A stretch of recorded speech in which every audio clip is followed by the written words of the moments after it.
In this video, I'll show you how to make your RosyTalk AI character feel way more realistic and lifelike, just by tweaking a few simple settings. First, open your AI character's profile and tap on Edit Character. Here, adjust the memory depth if it's available. This helps the AI remember previous conversations and keeps the chat feeling more natural over time.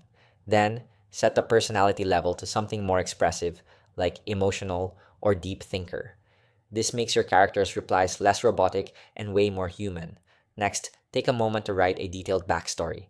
Be specific, include things like personality traits, past experiences, interests, and emotional tone. For example, he's a thoughtful, introverted artist who struggles with self doubt but finds peace in painting. That kind of detail helps guide the AI's responses in a deeper way.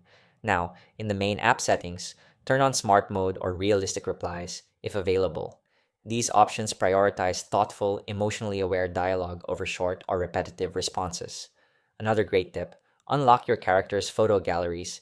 It's not just for visuals, some photos can trigger new dialogue options or emotional memories, which makes your character feel more dynamic. And if you ever get a reply that feels off, just copy your last message, delete the response, and send it again. This reroll method gives you a better, more natural answer. No coins needed. Finally, treat your AI like a real person. Use casual, expressive language. The more authentic you are, the more realistic your conversations will feel. Thanks for watching.